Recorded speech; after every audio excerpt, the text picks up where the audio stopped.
First Thessalonians are what we have subtitles Trials and Persecution.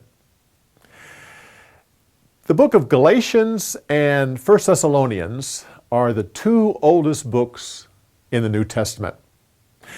When the church at Thessalonica was started, that was only about 20 years after the cross.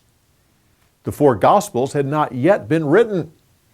All these early Christians had were the Old Testament and the teachings of Paul and Silas. So there was a need to write a letter to clarify things, to rehearse what was going on.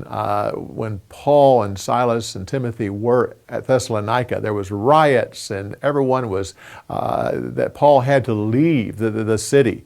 And I'm sure that Paul thought that all of that hostility was just geared towards him, that if he left the city, everything would be fine. Well, they went to Berea, Paul went on to Athens.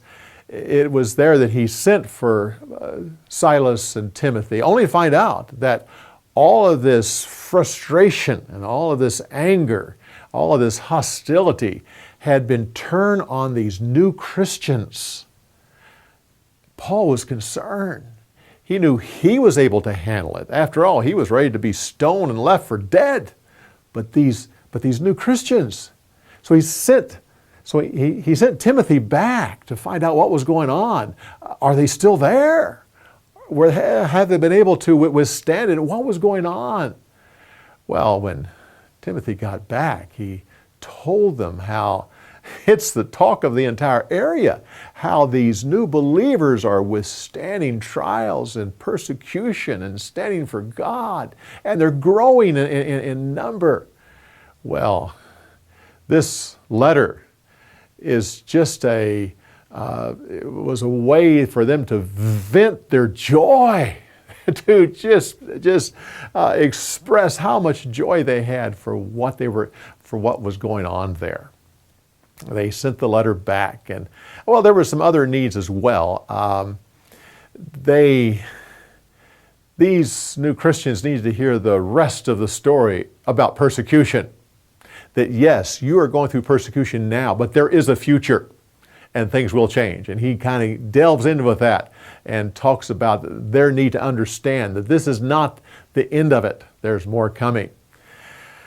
Also, he wanted to answer some of their questions. He'd only been with them for a short period of time. He had been 3 weeks where he was going to the synagogue, maybe a few more weeks in a church, and then he was gone. So there was questions, like for instance, the questions about death.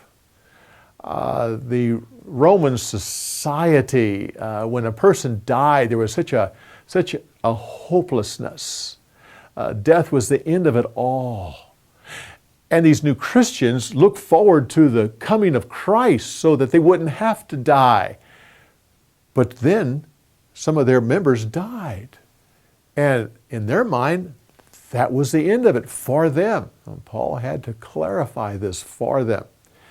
He also had to give them some more instructions on godly living. Now, this letter was read over and over again. Thessalonica was a city of about 200,000 people, and there was no central meeting place, no church building. So people met in homes all across the city. So the letter was passed from one to another and then passed through again. So it was read many times. I hope you'll read it many times. And I trust that some of these insights and some of the ways that we have dealt with the letter will help you understand it even better. But come back next time when we give you insights about 2 Thessalonians.